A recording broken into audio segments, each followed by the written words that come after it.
محمد إبراهيم مقلن أدبك والسلام يا ولا القالية. وعليكم السلام ورحمة الله وبركاته.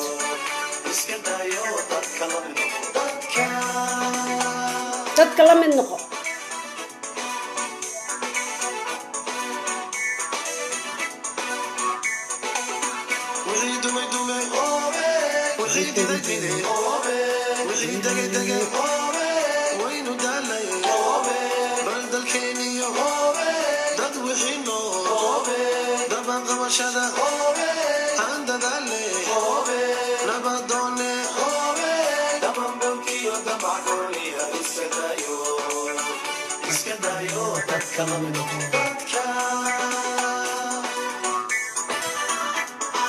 أحمد محمد حدك زحموني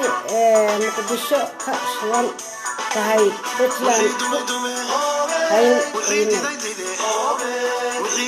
والفاء صعدا إشارة مقدشو كأشوان تهاي أحمد زحموني حدك هذه بكو سلامين هذا مقدشو يو محوك لهايتو قروا اسكمدوية أنا بنادر يا نوال وبري يا بنادر ماشي ربطت بيت كبا شالي كرتاه وحوية dadka damaca goonida wato un baa dadka kala qoqobaya ma ahan dadku waa dad walaalo ah taariikhdii dura tii doraad maxaan diidno dabka loo shiday dilmigii dhacay dib iloo saxo daacadu ma kicin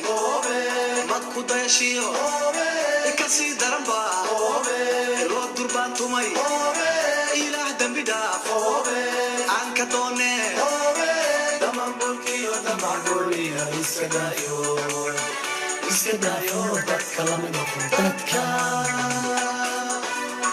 دن علولي وددك لا من نقو iyo groupkiisa gidigood siyaasiyiinta halkaas ka soo baxo damac waaliyaha wada taariikhdii dura tii doraad maxaan diidno dabka loo shiday dulmigii dhacay dib iloo saxo daacadu ma kicin madku dayashiyo kasii daran baa loo durbaan tumay sacdiyo هارون موسى أديات بكو سلام يا عبد النور ميديك أديات بكو سلام يا عبد النور محمد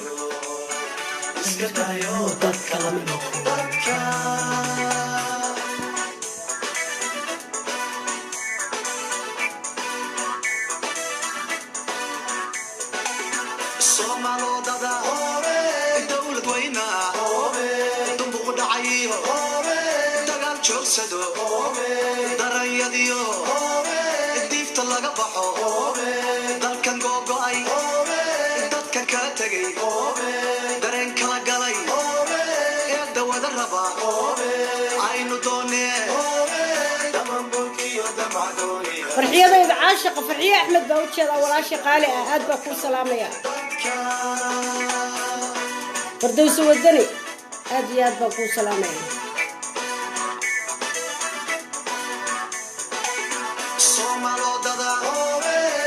هذه بردي سلام يا وقتي كان هايستان ومهد سنتين أديات بدو مهد سنتين عبد النور أديات بدو مهد سنتين دمانتي وايد السلام يا ومهد سنتين ولا لهي قالي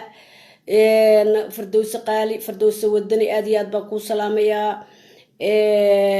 ووري فنانكي قالي جاه وفرو كيسة أديات بكو سلام يا هذا السانده وريا سانده هذا السانده وريا ساسده يا أديات بكو سلام يا أديات يا أديات بكو سلام يا ولا لك قالئة waxaan rabaa inaan ka hadlo maxamed baan u jeedaa ugaaskayga maxamed aad iyo aad baan kugu jeedaa yaxyaciga qani caloolay ya aad iyo aad baan kuu salaamayaa maxamed cali ugaas aad iyo aad baan kuu salaamayaa aad iyo aad baan kuu salaamayaa soo dhawow maka abuukar haye cali maxaan ku dhahay fanaankayga maxaan ku dhahay to ki s kayse aad iyo aad baan kuu salaamayaa arkay green dhammaantii waa idin salaamayaa saa u dhantihiin inta aan aywad mulos aad iyo aad baan kuu salaamaya dhammaantii waa idin salaamayaa intaan u jeedin iyo intaan u jeedaba bashiir xaaji aad iyo aad baan kuu salaamayaa alla yaa gabadha bishaaro ahayd cabdisalaam cabdullaahi beerow aad iyo aad baan kuu salaamayaa beerow may abaayo haa marka waxaan rabaa inaan axmed faarax aad iyo aad baan kuu salaam dhammaantii soo dhawaada subax wanaagsan intay subax u tahay intay habeen u tahay aniga subax bay ii tahay dhammaantii waa idin salaamaya ii soo dhawaada shacabkayga caashaqa ehel iyo qaraababa walaalahay waxaan rabaa inaan ka hadlo dani iyo goodax bare oo ayaantan isku dheganaa horta meesha waxaan kusoo qorayna waxay ahayd dani iyo goodax bare yaa gardaran daada aad baa kuu salaamaya dani iyo goodax bare yaa gardaran su-aashaas anaa isweydiiyey anaana ka jawaabaya waana aniga maxaan ku dhahay to aragtidayda xaggee joogtaa gurigaygaan joogaa dad badan oo maxaan ku dhahay to ilaahay kuuma darnaade waxaa jira si kale u arka laakiin aniga shakhsiyan goodax bare waa laga gardaran yahay waxaa gardaran dani sababtoo ah keligiis goodax barana ma ahayn waxa laga gardaran yahay dowladda dhexe ilaa maalintii la dhisay nimanka horbooda meesha la yiraahdo garoowe ama maamulka magaciisa la baxay Puntland gabigoodaba waxay u dhaqmaayeen si aysan u dhaqmin caruurtu caruur maxay tahay caruurta yaana iska caayin وعليكم السلام ورحمة الله وبركاته محمود عينب waxay u dhaqmayeen si macnaheedu dhaqanka Soomaalida ka baxsan dhaqanka Soomaalidu gobonnimo leeyahay wax isku dayn buu leeyahay wax wada qaybsasho leeyahay is ixtiraam buu leeyahay wuxuu leeyahay wax ka wada dhaxeeyo kala wadin marka ayagu waxay leeyihiin nimanka horbooda shacabka hada dadka shacabka waa dad iska dhiban waa dad dhiban dadka shacabka waa dad dhiban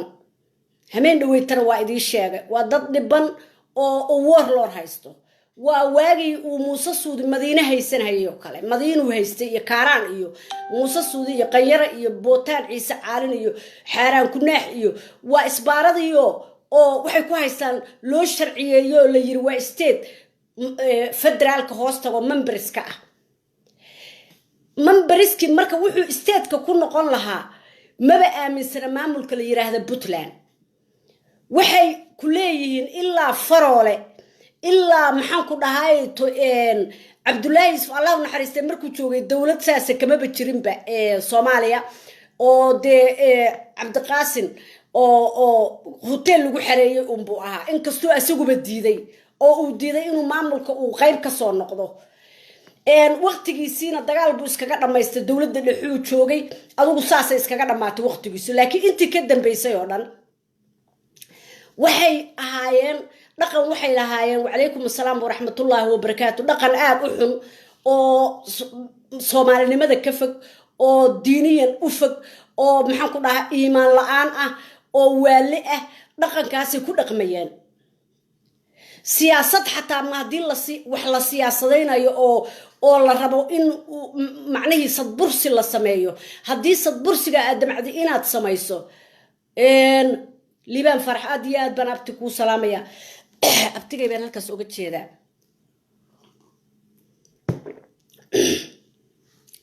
sadbursi markaad weydid waxaa la sameeyaa waa la raadshaa dadku bini-aadanka damaca wuu ku wada jiraa laakiin markaad sadbursigii weydo iyo wixii aad adigu rabtay waxaa jira meel dhexe in la iskugu yimaado maya waad ogeydeen ilaa dowladdii labadii dowladood oo dowladdan ka horreeyey cabdiqaasim waa iska reebaynaayo qalab bay ku jirtay oo midna uu sheekh shariif oo hogaaminaya midna uu hogaaminaya xasan sheekh tuu ku dhigahayay farola waa ogeydeen soomaaliya oo dhan baa ka marqaati ahayd wuxuu yiraahdaa xataa wuxuu gaaray heer farola uu yiraahdo annagaa ka sarrayna dowladda afkiinu ha barto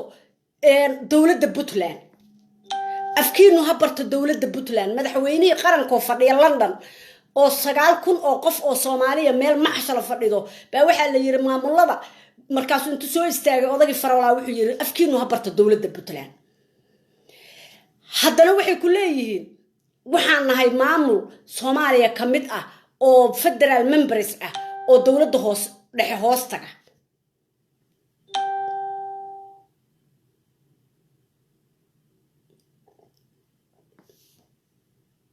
soomaaliya ma laba dowladood baa ka jirta kaba soo tag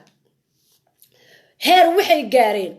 waxaan maamulada ah oo aad arkaysid kuwaan hargeysa jooga fiidiyowga ku xigan kaga hadli doonaa ayaga iyo cabdiraxmaan guulwade iyo dhaqankooda iyo waxay sameynayeen dib baan kaga hadli doonaa laakiin 4 maamul oo asagu ugu horeeyo uu dhisnaa markii dowladdii sheekh shariif ay timid oo cabdullaahi yuusuf dowladdiisii 2 sano kadib ay tagtay maxay ku sameeyeen waxay ku sameeyeen heer waxay gaarsiiyeen ay dhahaan madaxdii markaas hogaaminaysay haddii aad wasiirka arrimaha dibadda uu aadayo banaanka annaguna wasiirkayaga arrimaha dibadda raacaya wasiirka arrimaha guduhu hadduu meel aadayo ama wax saxiixayo wasiirkayaga arrimaha dibadda la saxiixaya soomaaliya dowlad bay wada dhisatay dowladda ay wada dhisatay way ku wada jirtaa sidii la rababa ha loo dhiso qaab darro ha loo dhiso qabiil ha lagu dhiso odayaal yaa la soo dooran macnihii waxba meel baa lagu gaaraaye meel ku gaar loo bixi oo waa ka baxda loo bixi laakiin soomaali qabiiladeeda dhammaantood waxay ku heshiisay macnihii nimankii annagu hadda qabiiladaas waa ka tirsannahay laakiin annaga cid waxna weydiisay ma jirto haddaan shacabka soomaaliyeed nahay nimankii soomaaliya dumiyey maxaan ku dhahaa eliidka ahaa baa waxay ku heshiiyeen in dowlad dhexe la dhiso dowlado shisheeyana way la soo kaashadeen ayaga iyo dowladihii shisheeye waxay soo dhiseen dowladda ay soo dhiseen marka qof walbaba wuxuu ku darsaday xildhibaan 4.5 wax la yiraahdo oo awood qaybsiyaha lagu qaybsada xildhibaanadaas la samaynayo markii hadda ugu dambeysay ninkii puntland horjoogaha u ahaa oo gaas ahaa wuxuu ku qasbay xasan sheekh in xasan sheekh uu qasab ku yeelo in maxaan ku dhahaayta asagu uu soo saxiixo oo asaga maxaan ku dhahaayta garoowe xildhibaanada ka imaanaya qabiilay doonaanba ha ahaadeene saxiixa ugu dambeeya inuu asagu yeesho micnaheedu maxay tahay inuu asagu saxiixa ugu dambeeya yeesho oo odayaashii xataa qabiilada ilaa waxbaa 4.5 lagu qaybsaday uu xataa macnihii uu yiraahdo ma aaminayo waa loo yeelay cidda soo jeedisay ayagay ahaayeen koonfur galbeed ma ahayn maxaan ku dhahay axmed madoobe ma ahayn banaadir rijin ma ahayn hirshabeelle ma ahayn waxay ahayd siyaasigii markaas uu hogaaminayay garoowe soomaaliya oo dhan baa marqaati iiga ah inuu asigu soo jeediyey oo ayaan dhan la isku dheganaa wacalaykum assalaam waraxmatullaahi wabarakaatu niciimo bashiir nimco bashiir aad iyo aad baan kuu salaamaya haba aad iyo aad baan kuu salaamaya nimco bashiir wuu ku qasbay asagaa gacantiisa ku saxiixay xildhibaan uusa saxiixin qabiiladii xildhibaanadoodoo dhan hoostiisuu keena waxaa arrintaas ka yeelay maxaan ku dhahay xasan sheekh maxamuud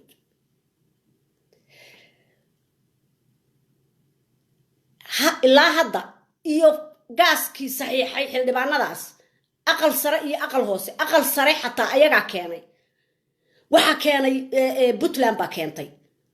hirshabeelle ma keenin ma soo gudbin maxaan ku dhahay koonfur galbeed ma soo gudbin jubbaland ma soo gudbin maxaan ku dhahaa ma soo gudbin galmudug waxaa soo gudbiyey puntland aad iyo aad baa kuu salaamaya cabaas maxamuudow inaader macaan aad iyo aad baa kuu salaamaya marka ayagaa soo gudbiyey waa laga yeela balse bursigaas iyo amar ku taaglayntaas fiiri macnihii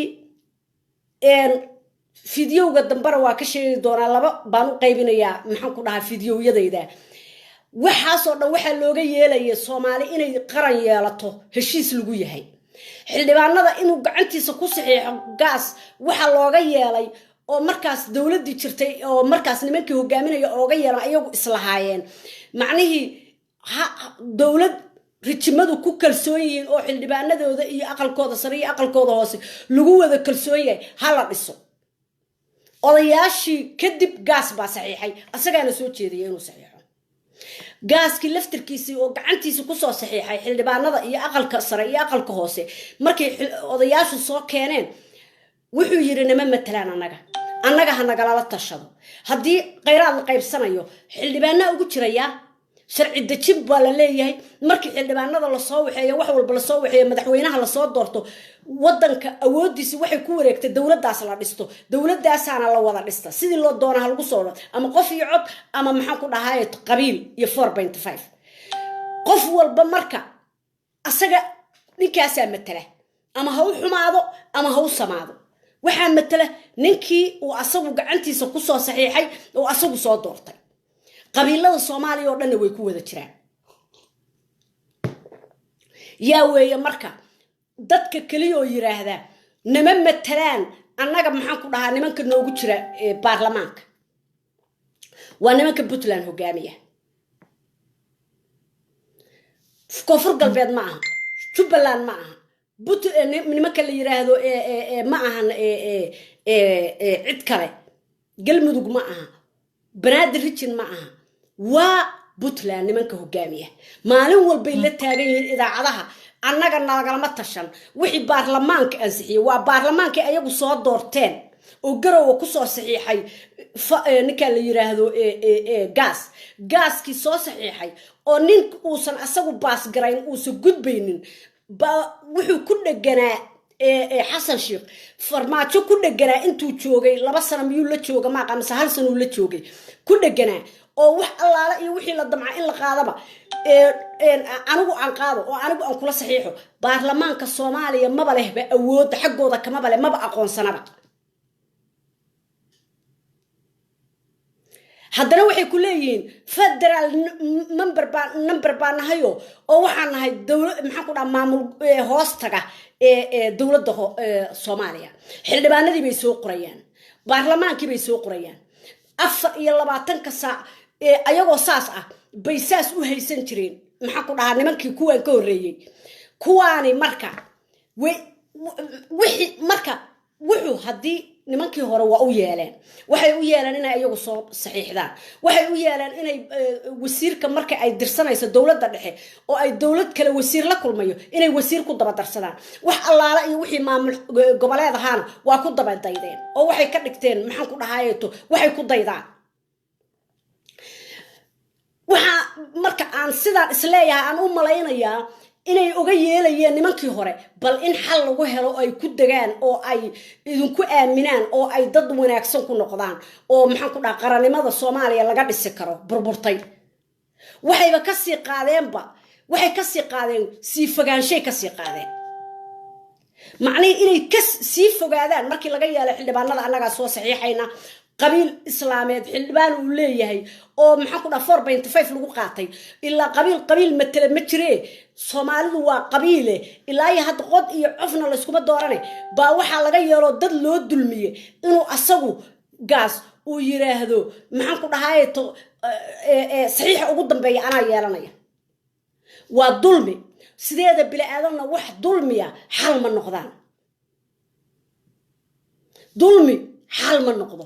runta hadaan la isku sheegina xal ma noqoto 4.5 markii la keenay waxa la yiri xaq mehe wa xal sideedana waxaan xaq ahayn xal ma noqdaan Soomaaliyeed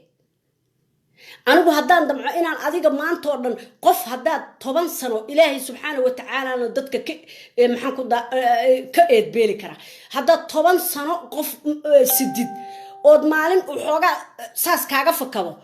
garaarku wuxuu ku leeyahay waliga ay Allah galaas biya imaada siin marka maxaa deeqi kara dadka cadaalad baa deeqi kara iyo sinaan iyo sharcigi la wada dhigtay adduunku soo ku dhaqmo adduunku hadda maanta reebaadiyanimo iyo maxaan ku dhax xeer jajab iyo xaal mastuur uu ka tagay adduun casriyaha la maraya sharci la kala dhigto iyo heshiis iyo saxiix kaasa lagu socdaa muxuu yahay heshiisku waa dawlad aan soo wada dhisanay baarlamaan aan isku darsanay qabiilo ay tahay sadbursi baa loo sameeyaa maalin walbaba oo ah anigu waxaan dhaho maxaan ku dhahaay to baajira ana dawladda heer waxay gaareen ay yiraahdaan nimanka hogaamiya Puntland dawladda dhexe anaa ka aamino Ismaaciil aad iyo aad baan ku salaamaya aniga ka weyn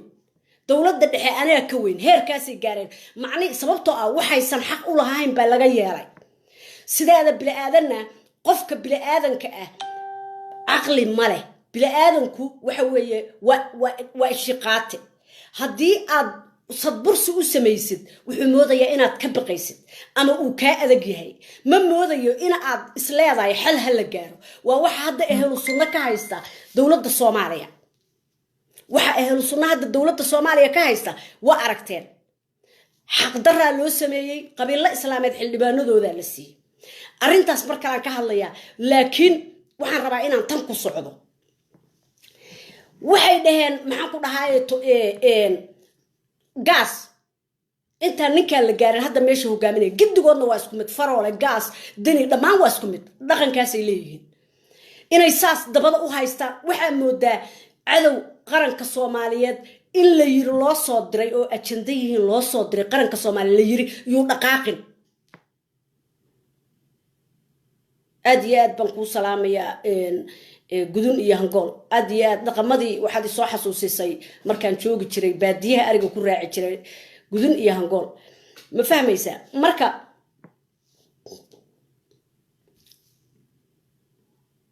wixii aniga loo sameeyay waqtigaas aad iyo aad baan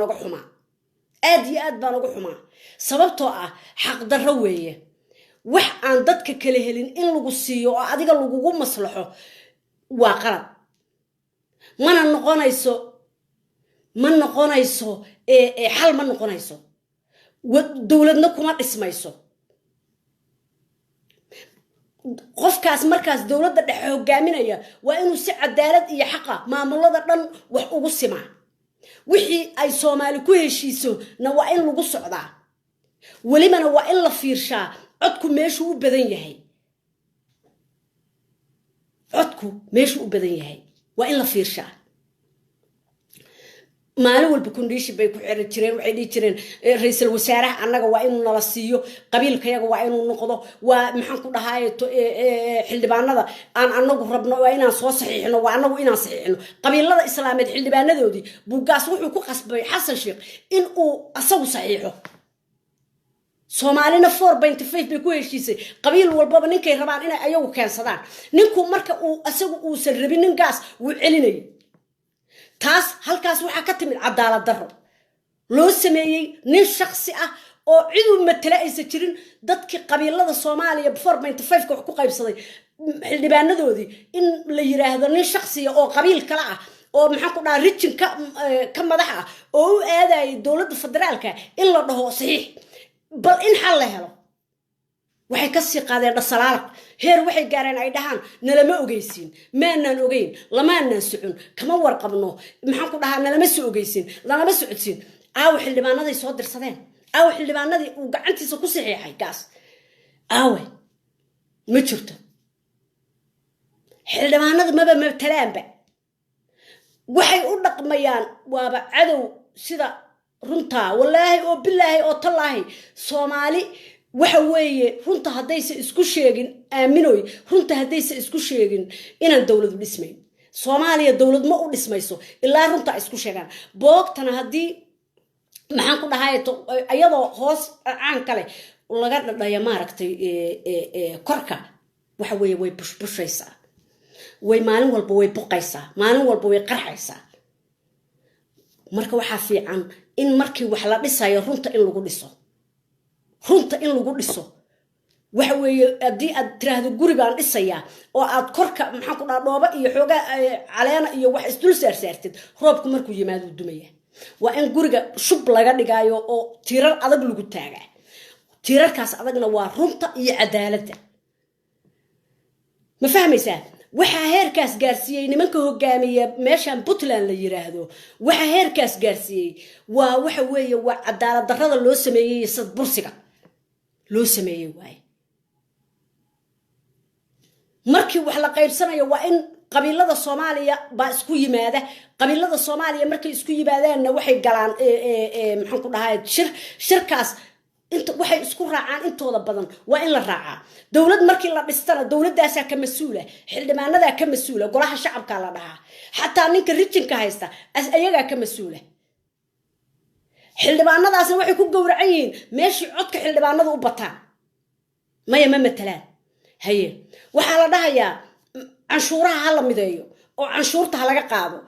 xildhibaanay soo dirsadeeya wasiiray 4.5 ku qaateeya maxaan ku dhahay tikadii Muqdisho ma tikadii ugu weyneyd waxa haysta ayaga iyo burco iyo meesha la yiraahdo berbera kuwaas waa soo noqonaya laakiin ayaga haysta waxa la dhahayaa maxaan ku dhahay waxa xildhibaanadu ha ansixiyaan in canshuuraha la mideeyo nalagama tashan canshuuraha in la mideeyo canshuuraha in la mideeyo nalagama tashan ma rabaan canshuur inay bixiyaan haddana waxay u soo taagan yihiin in ay maxaan ku dhahay baarlamaan soo dirsadaan golo wasiir 4.5 ay ku qaataan walibana ayagu ay tala ku yeeshaan waa nimanka hogaamiya maxaan ku dhahay garoowe maalin walba maamulka laga dhiso dhamaantood waa isku dhaqan waxaad moodaa isku awr inuu dhalay isku hooyo inay dhashay mideeda kale wayba ku faanayaanba dadkii kaleeto maamuladii kaleetana wayba ka dhaadhicinayaan waxay maamulada kaleeto ku caayaan in ay qaldan yihiin oo maxaan ku dhahaa dawladda dhexe laga soo horjeesto oo aan waxba lagu darsan oo xildhibaano la geysto xamar maxaan ku dhahaa la geysto waxaan arki jiray wadamadan Yurub iyo aan joogna America iyo maxaan ku dhahaa wadamadan qurbaha ah cayr la qaato oo maxaan ku dhahaa dad inta dhuunta haddana meel kale ka soo shaqaysta cayrna meel ka qaata meel kalena lacag ka soo xada macnihii xamar baa la tagayaa xildhibaanada waxaa la rabaa dawladda dhexe inay biisho waxaa la rabaa wasiirada inay dawladda dhexe biisho ayagana waxay rabaan inay soo qoraan xildhibaanadii inay tala ku yeeshaan inay markii ay soo qorayaan markay meeshii tagaana waxay ku leeyihiin xildhibaanadaas lama matalaan ayagiiba baa soo ceyriyay maalin dhaweyto wasiirkii dhammaa maxaan ku dhahay warsangeli ahaa wasiirka qorsheynta wuxuu yiri dani gurigiisii asagu meeshii laga soo toortay magaaladii laga soo toortay dani oo maxaan ku dhahay oo ka yimid oo xildhibaan ah wuxuu yiri ma imaan karo xafiisna kama furan karo waa magaaladiisii macnihii xaq darradaas iyo gardarradaas iyo idab darradaas iyo anshaxumadaas bal ka waran shalayna wiil warsangeli oo dhahar ka yimid asagoo ah buu wuxuu yiri gaas anigu inaan ku saxiixa ma ahane ma u gudbi kadib halkaas who is he Somali 4.5 bay wax ku qaybsatay markay gudubtana dawlad bay noqotay dawladdaasana dadkii ka masuula golaha shacabkaana ugu sareeya golaha shacabkana cod bay ku kala baxaane maxaa keenay in la dhaho ninkii magaaladu ka yimid ma tagi karo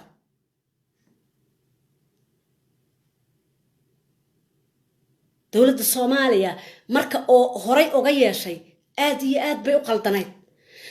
sababta ay Soomaaliya ay horay ugu socon weydana waa sadbursiga iyo cadaalad darrada iyo xaq darrada weeye cid walba oo dawladnimada Soomaaliya ka soo horjeeda oon ogolayn dhinacna in loo dhaqaaqana waa cid sadbursi rabta shalana waxay dawladnimada Soomaaliya uga hor yimaadeen inay sadbursadaan oo waxaysan xaq u lahayn qaataan oo dad masiirkood ay xoog ku qabsadaan oo dhahan annaga ka masuula sidii xoolihii wiilka warsan gali gaas baa wuxuu dhahayaa oo maxaan ku dhahay to Umar Maxamuud oo ka yimid maxaan ku dhahay to Caliyaala iyo mudug iyo Richinkaas ba wuxuu ku leeyahay wiil warsan gali oo ka yimid maxaan ku dhahay dhahar iyo baran ana qoraya odaga warsan gali masuul kama aha odaga warsan gali masuul kama aha maxaan ku dhahay to odaga dhul bahantay masuul kama aha wiilka buuhood la ka yimid ana qoraya oo goormaad isku qabiil noqoteen goormaad maxaan ku dhahay tujifadiisa noqoto goormaad ugaaskiisa noqoto Soomaali goormay maxaan ku dhahay to ay wax isku qabiil noqoto jifa wax loo kala qaybsado daarood markii la yiri waa la sii kala baxay harti markii la yiri waa la sii kala baxay nin walba xildhibaankiisu leeyahay yaa Xasan Sheekh iyo maxaan ku dhahay to nimankii markaas hogaaminayay baa ka ogolaaday sababtoo ah wuxuu ka sii ogolaaday inay nin ay ayagu rabaan oo ayagu ay raali ka yihiin oo in Cabdirashiid ay keensadaan why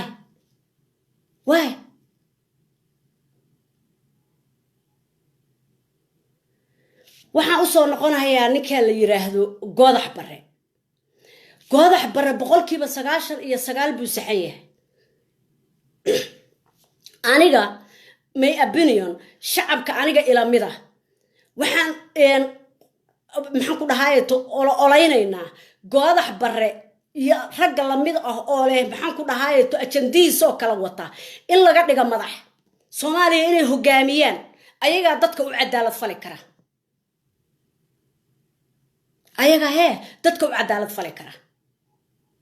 sababtoo ah cadaalad ma ahan nin maxaan ku dhahay to maxaan ku dhahay to Richin haysta inuu yiraahdo ummadda Soomaaliyeed oo dhan ku manhaj ma ihi qarankii Soomaaliyeed manhaj ka gaar ahaan leeyahay waxaan ka sareeyaa dawladii qarankii ay Soomaali wada dhisatay oo ku heshiisay baarlamaanka isku geysatay golihii wasiirada 4.5 ku qaybsatay wax walba ay qaybsatay oo ay isku geysatay markuu isku tagay ay sharci dhisatay dastuur ay dhigatay kaas oo dhan annaga ka sareyno annagu hadaan nahay hooyadii federaalka waa hooyo fawda ah hooyo ma aha waxa weeye waa fawdo waa islaam fawda ah oo masayrsan oo waalan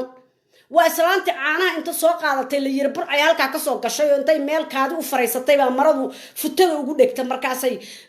waxay tiraahdaa baa la yiri qofkii yiraahda caana la'aan baa magaalada ka jira eedo caanaha maxaan ku dhahay naga iibi markaasay tiraahdaa baa la yiri inay leeyihiin bay qortaa ayna xilay eedo futada qarso markaasay leedahay waa macbiil eedo futada qarso ummadii oo dhan oo magaaladii iyadoo futa qaawan bay dhex maraysaa waxay u qabtaa caanaheeda in maxaan ku dhahay la leeyahay eedo caanaha naga iibi dadkiina dhogortii baa ku dhagto futada u qaawan hadda meeshaan la leeyahay Puntland odayaasha horbooda waxa weeye waa odayaal futa qaawan oo is ogeyn oo ummadii Soomaaliyeed oo dhan ka yaaban tahay laakiinse waxa ka sii yaab badan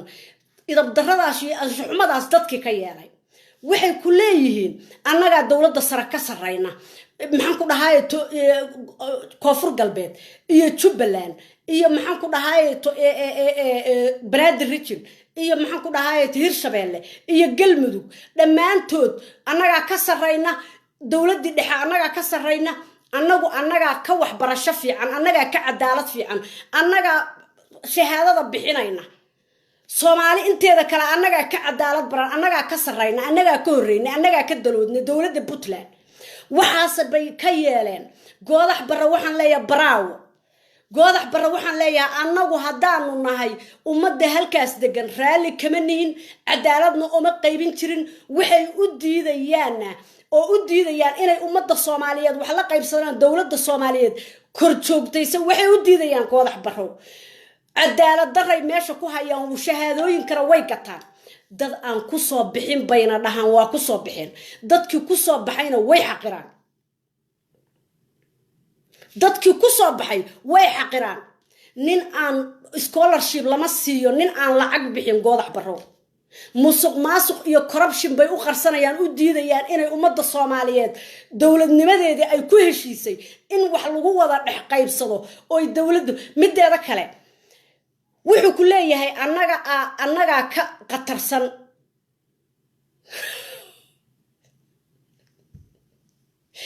wallahi billahi tallahi amire waruta annaga ka qatarsan dawladda dhex ku leeyahay dini annaga ka qatarsan annaga maxaan ku dhahay iskuuladayada ka quality badan annaga dawladda aad iyo aad baan tarsan gaarigaaga isku wada ku salaamaya aad iyo aad isku wad gaarigaaga qof walba gaarigiisa isku wado waxay leedahay marka meeshan la yiraahdo nimankan horbooda meeshan isbaarada dhigtay waxay ku leeyihiin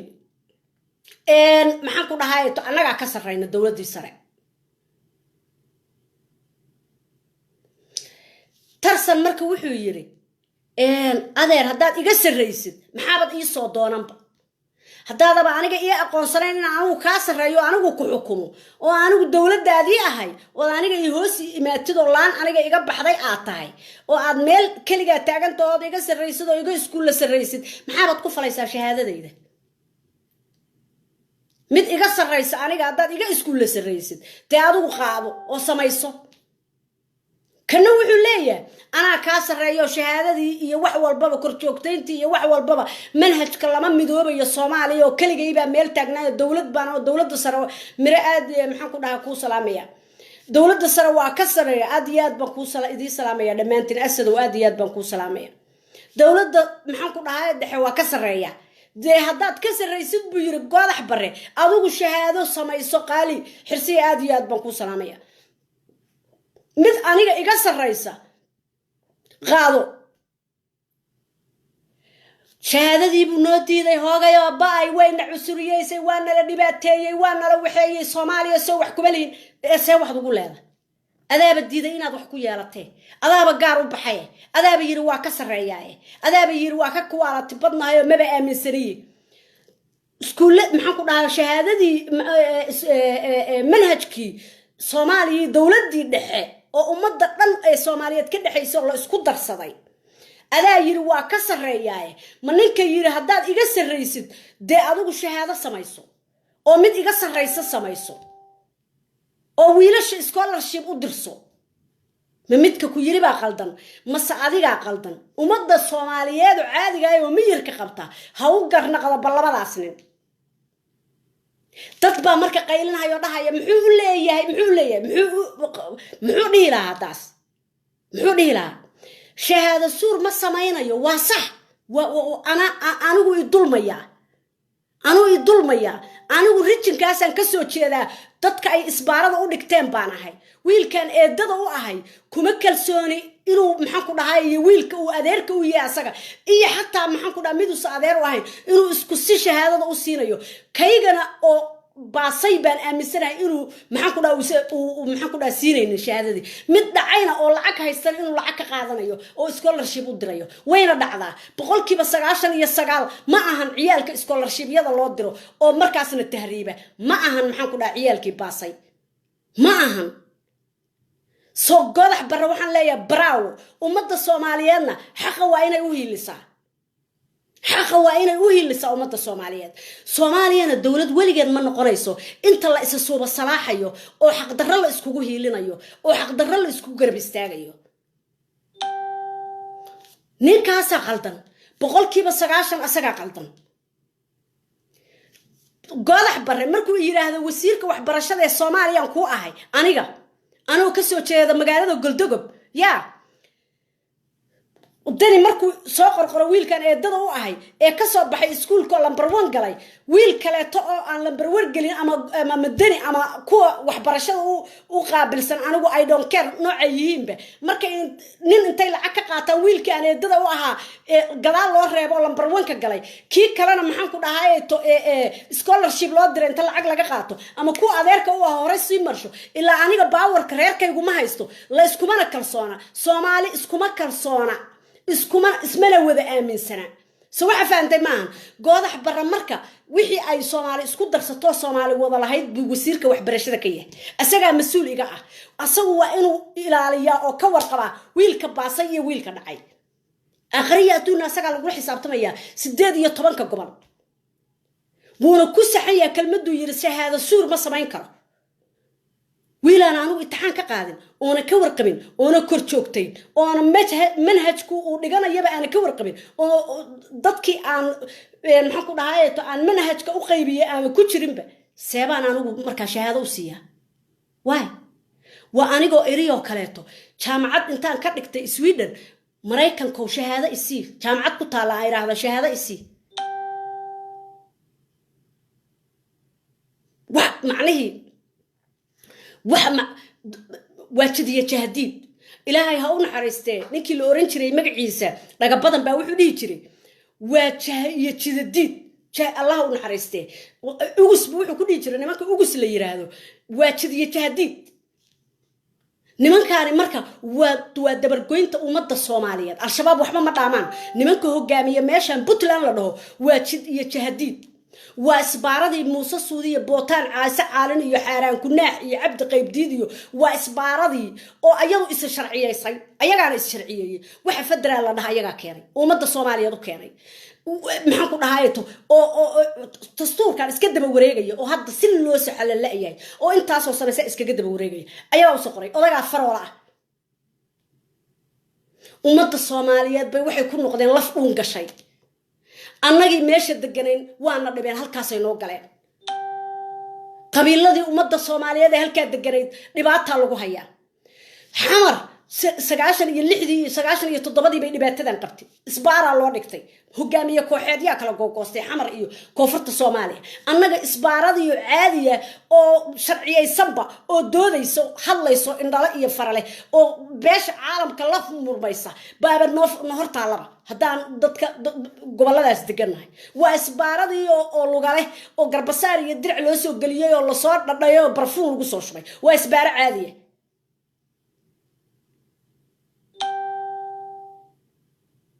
marka qaladkana meeshu ka yimid waxay ahayd dadkii u ogolaaday horta inay dhahaan dawlad baana first of all dadkii u ogolaaday inay dhahaan dawlad baana dadkii u ogolaaday inay dastuur wax ka soo qoraan nin maamul goboleed horboodaya maxaan ku dhahay fiiri anigu seebaan ku aaminayaa oo wiilkan eedada u ahay oo gaalkacyo iskuulka kaga jira ama wiilkan walaashay dhasho gaalkacyo iskuulka kaga jira u aaminayaa inuu cadaalad falayo ninkan la yiraahdo deni oo maxaan ku dhahay iskuuladii breefadka ah maxamed siyaad barro u dhisay kadhig alnawaawi u bixiyay oo breefad oo lacag ku qaata $50 qofkii ka qaata seebaan u aaminayaa seebo aniga hogaamiye igu noqon karaa seebo aniga ii dhigi karaa shahaadan ku siinayaa anaa maxaan ku dhahay ka sareeya dawladii dhexe war ku aamini mayaano cid ku aaminaysana ma jirto shacabkana dhibaataad ku tahay cidii ka yeeshana dhibaatay ku tahay ummadda dawladda Soomaaliya haday ay waxaas ka yeeshana dawlad nooma ahan annaga xaq darayna ka shaqaynaysa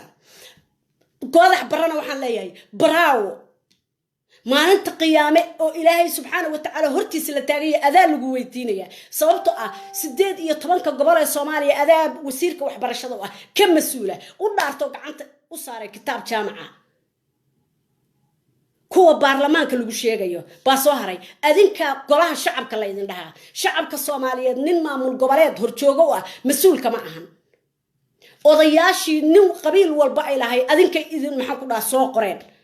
sidaad rabtaan baad ku timaadaan ama lacag ku imaada ama tuuganimo ku imaana adinka dadka mas'uulka ah golaha shacabka la idin yiraahdaa nin rijin jooga in maxaan ku dhahaayto uu shacabkii isbaaro u dhigto adinkuna aad aamustaan xamarna aad ka qaadataan maxaan ku dhahaayto mushaar oo maxaan ku dhahaayto xaq darro mushaar ah aad qaadataan wax allaala iyo waxaad qortaanna nin maamul goboleed jooga uu yiraahdo waxba kama jiraan maxaad meesha ka tihiin canshuur mid kaliya oo ka soo qaadi kara ma jirto nimankaan isbaarada dhigtay maamul goboleedyada haba ugu darnaatay midaan tikadii haysata oo waxay dhaheen ayraboorada anaga goormaad ayraboorro dhigasatay goormaad ayraboorro dhisatay ninkii la oran jiray saacid baa u saxiixay waagii faroole maxaan ku dhahaayto dowladda dhexe Soomaalinimaa lagu helay dowladdaas la wada dhistay wixii lagu helo in si cadaalad loo wada qaybsado dowladda Soomaaliyana waxa loo dhistay inay ummadda u cadaalad fasho oo ay korjoogto u noqoto oo ay dhaxdhaxaad u noqoto oo ay ka warqabto meel walba waxa ka dhacaya inay si cadaalad u dhaceen nimankan meeshan wa alaykum asalaam wa rahmatullahi wa barakatuh aad baan ku salaamaya Aisha Abdirashiid ayay waa kaaga tacsiinaya macana ayay ilaahay naxariis jannahasi soo adiga ma ahayn ma Sahra Abdirashiid baad sorry Aisha aad baan ku salaamaya Abdirashiid Cali oo aad baan ku salaamaya Habib bay aad baan ku salaamaya marka koonfur galbeed waxay qaadatay waa inay qaadato Puntland Somaliland meeshan la yiraahdo Jubaland waxay qaadatay waa inay qaadato Puntland Soomaali waxbay isku darsatay waa inay ku kalsoonaadaan hogaamiyeyaasha ma ahan shacabka nimanka hogaamiye ee maxaan ku dhahaayay halka mariyo wax walba ee iskuuladii nimankaas waxay intaas oo dhibaato u marayaan iskuuladii maxaan ku dhahaayay Maxamed Siyaad Barre u dhisay shacabkan bay bareefad ka dhigteen $50 bay kaga qaadanayaan ummad baan hogaamiye u ahbay leeyihiin ninkaas dhan oo arkayso asaga iyo Faarax Abdulqaadir iyo iskuul isla leh business baa laga dhigtay ummadii baan business laga dhigtay naftoodii iyo diirkoodii ummadaas diirka iyo muqaarka isku dhagay baa lacag laga raadinaya wax intaas oo dhiba u maraya dari maxaan ku dhahaayto oo intaas oo dhiba u maraya waa macnihiyaan waxaan aad meesha ku walaaqanaysid iskuul lacag la'aanaysa dawladdu meesha ka furin yey maxaan ku dhahaayto scholarship-yadan aad gadanaysid oo ninkii lacag haysta aad ka gadanaysid kan lacag haysan oo number 1 galayna aad gadaal marinaysid afkiin indhiina aad ku arkayseen maxaa la isku dhaga tirayaa odagii halaayay oo maxaan ku dhahaa reer Baydhabo miyuu ahaa mase wuxuu ahaa reer Muqdisho ahaa oday reer Xamar miyuu ahaa kulay dadkaas reer koonfurka buu ahaa wuxuu yiri gabadhaydu dugsi sare uga baxday buu yiri Muqdisho number 1 bay gashay buu yiri soo waxa fahamtay ma number 1 bay gashay buu yiri ولمانا waxa maxaan ku dhahaay to iskuulku u qorsheeyay in ay ayadu number 1 ka noqoto in maxaan ku dhahaay dadka 17 qof oo scholarship ka loo qaadayo oo dawladda dhexe qaadayso ayadu number 1 ka noqoto Xasan Sheekh wuxuu ay ku cadaadiyeen oo uu isiri midha waxba kuugu soconayo waxna ugu socon way 4 sanaba saasay iskaga ila meerayso iskaga daba wareejinay 4 sanaba waa ka dhameeyeen buu maxaan ku dhahaayto waxay Xasan Sheekh ku qasbeen in maxaan ku dhahaayto ay ayagu ay shahaadada bixiyaan scholarship-ka xataa ayagu ay bixiyaan oo saxiixa ay maxaan ku dhahay ayaga la siiyo halkaas ay ka bixiyaan Puntland baa bixinaysa lagu lahaa markaas odagii wuxuu yiri afkiisu ka yiri gaal ka cid joogay wuxuu yiri gabadhayda wayna ku dhalatay yiri gaal kacayo 30 sano joogtay buu yiri anigu waxaan ahay buu nin reer Xamar miyuu yiri mise jareer weynaan ahay buu yiri wax saasa idaacadahay ku jirtaa gabadhayda wuxuu yiri waa la reeba maxaa loo reeba gabadha jareer weyn oo gaal kacyo ku dhalatay oo iskuulka number 1 gashay waxa loo reebay nin lacag haysta oo gaal kacyo jooga oo kale ta laga gatay booskeedii waxa soo rabaa wuxuu kala rabaa oo diidaya manhajka in la mideeyo oo maxaan ku dhacan canshuuraha la mideeyo wuxuu rabaa canshuuraha jeebka inuu ku shubto wuxuu rabaa inaan lagu korjoogtayn wuxuu rabaa inaan lagu la xisaabtamin wuxuu rabaa iskuulaha private inuu ka dhigto $50 ala qof ka qaato wa alaykum asalaam wa rahmatullahi wa barakatuh luujiya aad baan ku salaamaya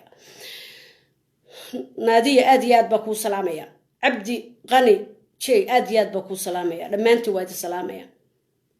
marka dhibaatada jirta maxaan ku dhahay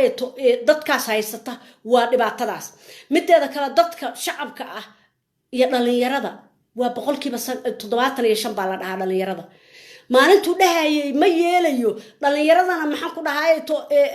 godax bare imtixaanka kama maxaan ku dhahay ma midaynayo maxaana waxaynayo waa aamuseen waa la farfaraysta asagii baa gadaal laga gala maantana waa la ooyaya waxa la leeyahay dawladda noo diiday dawladdu ma shahaaday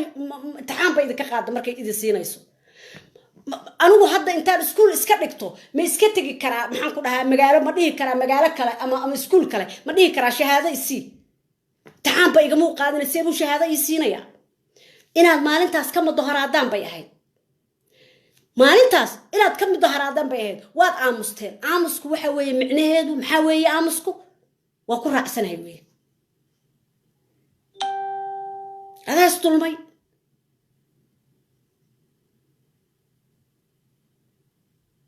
adaas dulmay وعليكم السلام ورحمة الله وبركاته أحمد سمكاب قولي marka ana waxaan leeyahay Puntland nimanka la yiraahdo nimanka horbooda adeerayaal saas wax kuma soconayaan haddaad isku daydeen sadbursi waad hesheen laakiin waxa la yiri nin iswaalaba waaba yaa hela tuuganimo waad isku daydeen waad hesheen nima qof walbana sibuu u fakeraa حسن شيخ يا شيخ شريف إنه يفكر أيام بالغيابة بل إنه واحدين صعدان واد وجيدين حسن شيخ أفرتي سنة وحي كقدر ما تي مرو بطلان كذب ما يريسته أنا وما تشنه نلاقي مهر ولا أفكر بخشها نلاقي ما تشر أنا قد ما تشنه كمان ورقبنه كمان ورقبنا أنا وحتى وحنا كورقبنا هذا أنا وكمان هذا أنا وحي مال هذا هذا تستور بكم رقمه تستور كسوماليا تستور بيوضع نقطة كتاب جامعكم مرة oo maxaan ku dhaxay xildhibaanay wada sameystay xildhibaan godoodu xeer hoosaad bilay cod bayna ku kala baxaan maba aaminsanaba dastuurku sheegayo maba aaminsana wuxuu ku leeyahay wixii ay xildhibaanadu federaalka ansixiyeen hadda wuxuu lahaa midka dalil la dhaho hadda wuxuu lahaa maalin dhaweyto xildhibaanadu maxaan ku dhahay doorashada ay ansixiyeen anagu kuma jirno madax mooye intuu saa u taagay kuma jirno anagu kama warqabnaa anagu Puntland hadda dawladda Puntland waxay soo saaraysaa mowqifkeeda war maxay tahay dawladda aatay dawladdu soomidaan aan wada dhisano 4.5 ka lagu qaybsado wasiiradu noogu jiraano maxaan ku dhahay gaaski ka horeeyay xildhibaanadu saxiixay noogu jiraano aan anagu soo doorano odayaashaydu soo doorteen oo go'aanka cidda gaaraysa soo ayaga maxaa loo dhisanahay maxaa mushaarka loo siiya mideeda kale way ay u yeeshay dawladda Soomaaliya iyo maxaan ku dhahay xildhibaanada qabiilada kale way ay u yeeleen inay meeshan la leeyahay Puntland nimanka horbooda ay dhahan canshuur bixin mayno nimanka aan anagu maxaan ku dhahay naga socdana maxaan ku dhahay lacag bay iska qaadanayaan xamar bay ku qaadanayaan cadaalad darradaas aad dadka ku sameynaysiin saas ma dawlad baa ku dhismaysa Soomaaliya waxa qarax uga socdo 12 xaq darro cadaalad darro way ninka ka yimaado koonfur galbeed oo dhuxusha ka soo qaata ama maxaan ku dhahay rarka u wada canshuur baa laga qaadaa subax faantay maaha kan maxaan ku dhahay Hirshabeelle u socda ama ka soo socda canshuur baa laga qaadaa midka Muqdisho jooga canshuur baa laga qaadaa way midkan maxaan ku dhahay Kismaayo jooga iyo midkan Boosaaso jooga ay u yeeleen xildhibaanada qabiilada kale in maxaan ku dhahay canshuur laga qaadin maalin walba waa hadashaan ayaga laftirkooda waa tuugo way hadlaan maalin walba way hadlaan hadal way u hadlaysaan go'aan ka gaara go'aan soo roga canshuurta waa in la mideeyaa waa in la madeeyaa shacabka Soomaaliya adinka ka masuula kii aan canshuur bixina ma uu maxaan ku dhahay wuxuu qaadanaya ma jirto iyo wax la siinayo midna shacabka Soomaaliya kii raba inuu maxaan ku dhahay wax soo doontana xamar ha u soo doonto iyo rijimada kale ha u soo doonto ayaga intay meesha ka baxayaan war loorna ha lagu qoro baarlamaanka Soomaaliyana ha ansixiyaan haddaan saas la yeelin oo aad tiraahdaan waxba maxaan ku dhahay la heshiisin adeer macaanto shacab istagaalsan ma jiro nin maxaan ku dhahay aadan ogeynba damiciisu meeshu ku dhamaanayana adeer macaan ma qancin kartid heer waxay gaarsiiyeen xasan sheekh iyo nimankan horboodaya Puntland heer waxay gaarsiiyeen iyo sheekh shariif waxay gaarsiiyeen ay dhahan markuu aad adigu baxaysid waa inaan ku raacnaa madaxweynaha markaad baxaysid adigu oo New York tagaysid ama aad madaxweynaha Norway la kulmaysid ama ra'iisul wasaaraha Sweden la kulmaysid waa inaan ku raacnaa annaguna wixii kale to maamul xaafadeed ahaana jidkaas habarta daba weyne islaan daba weyn la dhaho reer hogaamin jirtay baa maqli jiray oo gaalkacyadaas la isku dacaayadin jiray niman maxaan ku dhahaa islaam jecel baa islaam baa hor soconaysa markaas ay naabilisug waa oday gaboobay maanta oo dhan islaantaasuu daba ordaaya markaas ayana saasay isku meermeerinaysa hadda kuwaan wax allaala iyo waxa maamul xaafadeeda habartaas jid oo maxaan ku dhahaa ta masayrsan ee qumayada ah ee ku haysa hooyadii federaalkana bay wada daba galeen ayagina waxay dhaheen annagana waa in maxaan ku dhahaa to Sheekh Shariif aan raacnaayo kursigaan markuu fariisto kursiga kala sababtoo xaq bay u leeyihiin إلا أيضا بقى محنكو ده هبرتي دولوين هيد بقى هجامين يسون بصير سنايد ورير سنايد هبرتي قمية ده هيد محنكو ده هيد ورير سنايد ترويه دي فدرال كنا وهبر محنكو ده أساس قوي هو يماها وحوي وتشاتوصد وي وهبر والن وي هبرو مركي أساس قان وحوي والله حنانية وطن كان وأساس وضد أن مال أي كو دمعودو فيري ضدك حتى واحد شوذا markii loo sadburiyo oo mar wax loo yeelo oo laba loo yeelo waa maxaan ku dhahaayay way xishoodaan ayagu dhasalaad qabayba ka qaadeen waaba ku faanaanba anagu maxaan ku ciyaalka meelahan Facebook iyo maxaan ku dhahaay jooga anagu hirshabeellaadna moodeen ma waxaadna moodeen koonfur galbeed macnaheedu bal fiiri heerkaad gaarsiiseen Soomaali baan heshiisiinayna Soomaali miina heshiisiina waad kala wadeen sadbursi baad samayseen cadaalad darraad samayseen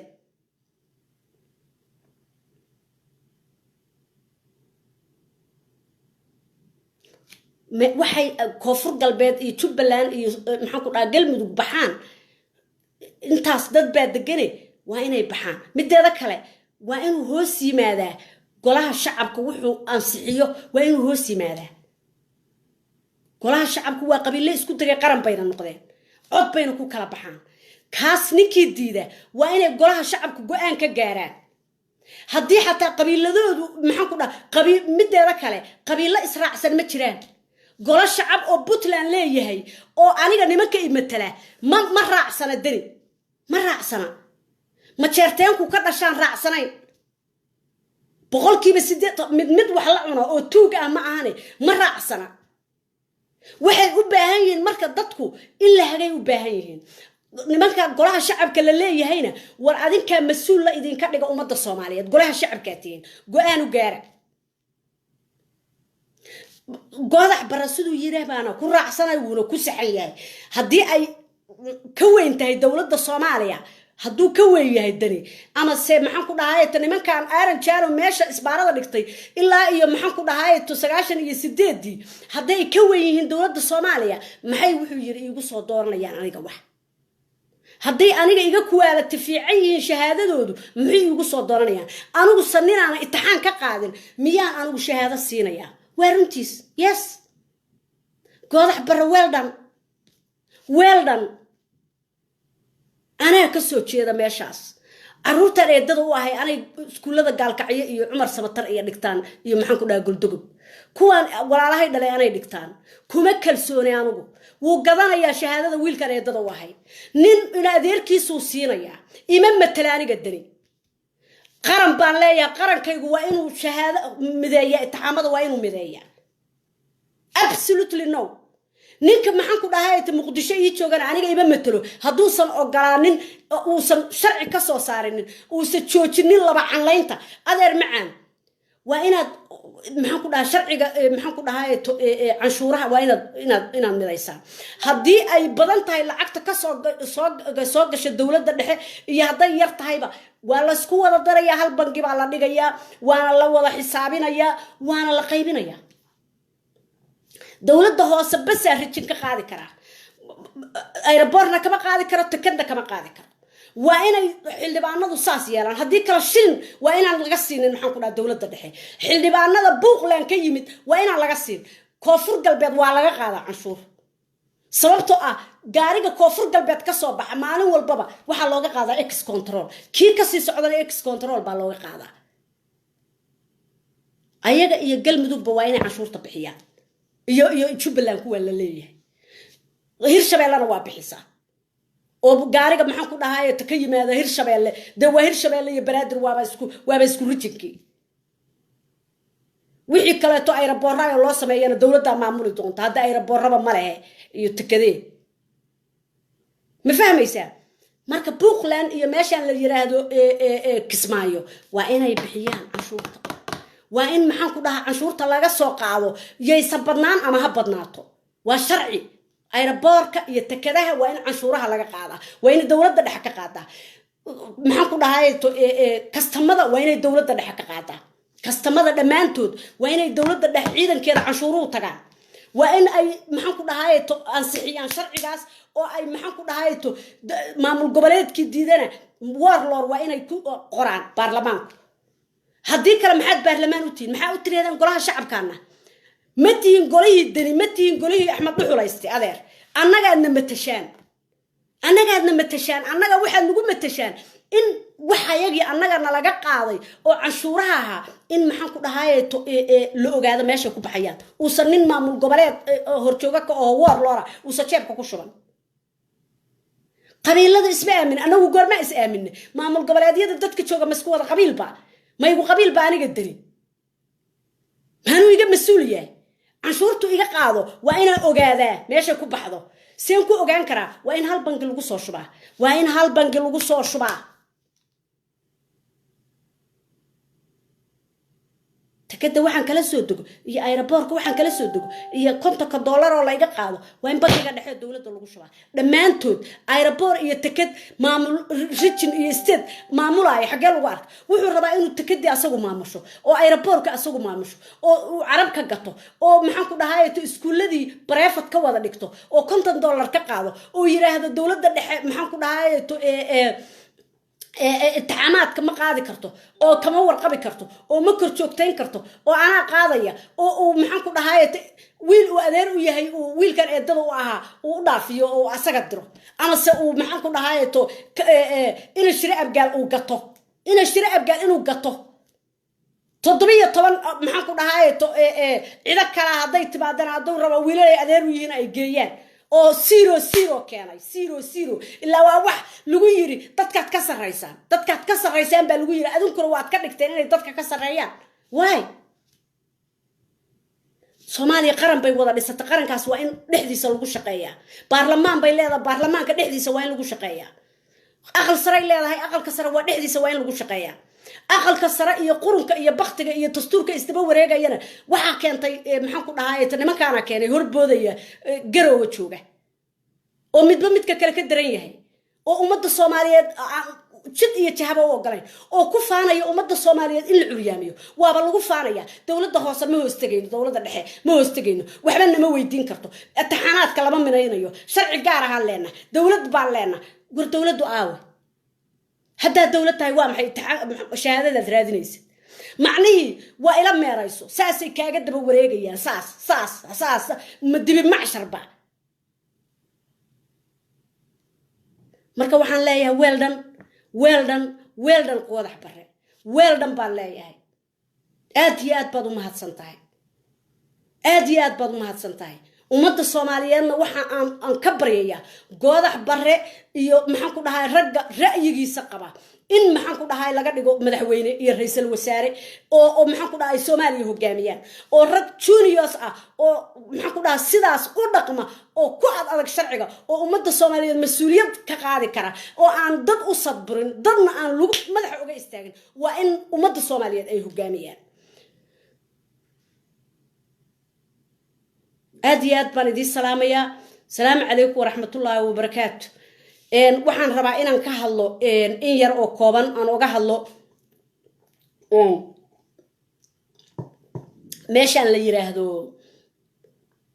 inaya orodoo saacada ciyaarta fartuun cabdi islaanta la dhaho maanta oo dhan bay candhada ii hor warwaraysaa maalin dhaweeytana waa arkay iyadoo saas candhada ii hor warwaraysa na islaan yahay tuugada ay tuuganimada lagu soo korshay oo maxaan ku dhahay taxaraan cunimada lagu soo korshay